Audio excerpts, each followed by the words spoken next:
어제 말씀 후반부를 보면은 이제 처음에 모세와 아론은 백성들로부터 인정을 받고 환영을 받았습니다. 그리고 그리로 곧장 바로에게 나아갔습니다.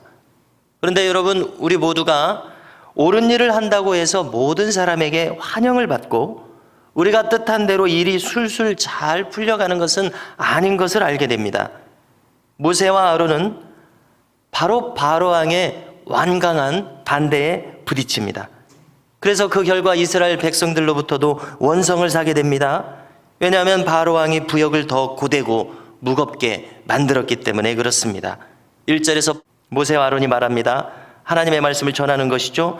내 백성을 보내라. 그러면 그들이 광야에서 내 앞에 절기를 지킬 것이니라. 절기란 말이 나왔습니다. 이 절기는 안식일을 비롯해서 유월절, 오순절, 초막절, 또 나팔절 등등 모든 절기를 가리킨다고 이해를 해야 하겠습니다. 아직 모세에게 이 절기를 계시하여 주신 것은 아니지만 하나님의 계획 속에 있는 것이기 때문에 우리가 이렇게 이해를 해야 한다고 생각합니다. 그러자 바로는 맞받아칩니다. 여호와가 누구이기에 내가 그의 목소리를 듣고 이스라엘을 보내겠는가?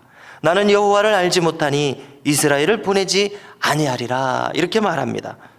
여러분, 참으로 기가 막힌 말입니다. 여호와가 누구이기에 인간의 교만의 극치를 바로왕은 보이고 있습니다. 우리가 아시는 대로 실로 바로왕은 애굽에서는 신적인 존재였을 것입니다. 자신이 신으로 추앙을 받기에 하나님께 대해서 이처럼 교만한 태도를 보입니다. 어쩌면 그도 그럴 것이 그는 아직 하나님의 위엄을 경험하지 못했습니다. 우리가 아시는 대로 이제 그는 하나님의 위엄을 톡톡히 경험하게 될 것입니다. 그러나 아직 이처럼 교만한 모습을 보이고 있습니다. 이에 모세와 아론이 거듭 말합니다. 히브리인의 하나님이 우리에게 나타나셨은즉 우리가 광야로 사흘 길쯤을 가서 우리 하나님 여호와께 제사를 드리려 하오니 가도록 허락하소서. 여호와께서 전염병이나 칼로 우리를 치실까 두려워하나이다. 여기서 사흘 길에 대해서 학자들은 말합니다. 그저 3일을 가리키는 것이 아니라 사흘이나 가야 할 아주 먼 길, 혹은 돌아오지도 못할 그런 길을 가리키는 익숙한 표현이라고 설명합니다. 모세는 아직 직접적으로 방금 읽은 것처럼 이스라엘의 완전한 해방과 대탈출을 직접적으로 말한 것은 아직 아닙니다. 단순히 하나님을 향한 의식을 행하고자 해서 가고자 한다고 말하면서 그렇지 않으면 하나님께서 진리로 진노로 예배하지 않는 이스라엘 백성들을 전염병이나 칼로 치지 않으실까 염려하노라. 이렇게 말하고 있습니다. 그러나 이 말로써 이미 모세와 아론 그리고 바로는 이 모든 상황 가운데서 이미 알고 있는 것이죠. 이스라엘 백성들을 해방시켜달라는 말이라는 것을 이미 알고 있는 것입니다. 바로는 히브리인의 완전한 대탈출을 의미하고 있음을 알고 있습니다. 오늘 본문처럼 바울은 단칼에 이것을 거절합니다. 가서 너희의 노역이나 하라 이렇게 말합니다. 그리고 그는 백성의 감독들과 기록원들에게 명령합니다. 7절을 보니까 너희는 백성에게 다시는 벽돌에 짚을 전과 같이 주지 말아라. 그리고 그들이 가서 스스로 주워서 구해에 오게 만들어라. 여러분, 이제 이스라엘 백성들은 애굽 온 땅에 흩어져서 곡초에 그루터기를 걷어다가 벽돌을 구해야 합니다. 노역이 더 고되게 된 것입니다. 노역이 더 더디게 되어버렸습니다. 노역이 아주 힘들게 되었습니다. 배나 힘들게 되었습니다. 감독들도 엄히 말합니다. 너희는 집이 있을 때와 같이 그날의 일을 그날에 마치라. 여러분, 우리는 여기서 바로를 생각해 보십시오. 그의 완악함이 두드러지게 나타나고 있습니다. 그리고 그의 관리들도 동시에 완악한 것이 나타납니다. 우리는 여기서 영적인 의미를 살펴보게 되는데요. 사탄의 나라에서 하나님의 나라로 옮겨지는 것이 얼마나 어렵겠습니까? 우리가 지난주 벌써 2, 3일이 지나갔습니다. 총동원 전도주의를 통해서 영혼들이 구원받는 것과 교회의 부흥을 꿈꾸고 있습니다. 그러나 여태까지 믿지 않았던 분들, 신앙을 쉬던 분들, 낙심하거나 여러 가지 이유로 실망했던 분들, 이런 분들이 어찌 쉽게 뜨거운 신앙을 가지거나 회복할 수가 있겠습니까? 영적으로 말하자면 사탄의 나라에서 묶여져 있는데 어떻게 순식간에 하나님의 나라로 옮겨지겠습니까? 사탄의 나라에 이 바로왕과 같은 이 견고한 결박이 어찌 쉽게 끊어지겠습니까? 아주 어려운 일이라고 생각합니다. 여러분, 이제 고된 노동을 견디지 못하고 이스라엘 자손의 기록원들이 바로에게 와서 항의하는 장면이 나옵니다. 자, 이스라엘 자손의 기록원들이라고 하는 사람들은 중간 관리자, 이런 사람들이라고 생각이 됩니다. 이 대표들이 바로에게 나가서 지금 짚을 주지 않으면서 벽돌을 만들라는 것은 부당하다고 말하는 겁니다. 이 말을 듣고도 바로는 요지부동입니다. 그는 지금 대단히 완강하고 피도 눈물도 없는 모습을 보입니다. 그냥 평범하고 부드러운 사람이라고 우리가 이해해서는 안 되는 것이죠.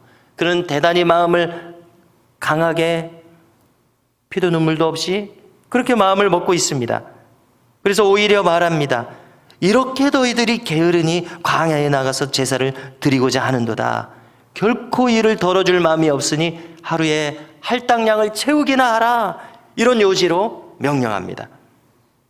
이 말을 듣고 히브리인의 대표들은 협상의 여지가 없지 않습니까? 절망합니다. 이 협상을 마치고 나오는 길에 모세와 아론이 지금 서 있습니다. 그러자 한마디로 그들에게 저주를 퍼붓습니다. 21절을 보십시오. 너희가 우리를 바로의 눈과 그의 신하의 눈에 미운 것이 되게 하고 그들의 손에 칼을 주어 우리를 죽이게 하는도다. 여호와는 너희를 살피시고 판단하시기를 원하노라. 여기서 마지막에 판단하시기를 원한다는 말은 심판한다는 말 뜻으로 사용되는 말입니다.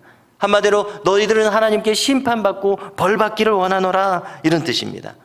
참으로 어려운 싸움입니다. 이 이스라엘의 중간 관리자들, 이들은 그냥 일반 백성들처럼 고되게 노역하는 사람들이 아니죠. 중간 관리자들은 아무래도 그 형편이 나은 사람들입니다. 이 사람들을 보십시오. 참으로 어려운 싸움입니다. 당연히 어려운 싸움이죠. 그런데 이 이스라엘 사람들에게 이처럼 이 중간 관리자 대표들처럼 미래를 향한 꿈이나 소망이 없습니다. 그저 지금까지 이대로 현실을 유지하고자 할 뿐입니다.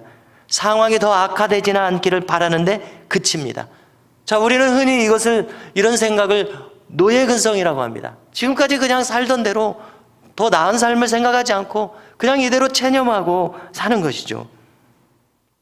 우리는 400~500년 전에 아브라함에게 주셨던 언약을 떠올릴 수 있습니다. 비록 너희들의 후손들이, 하나님께서 뭐라고 말씀하셨습니까? 애굽에 가서 종소리를 하겠지만 430년이 지나면 가나안 땅으로 해방되어 나오리라.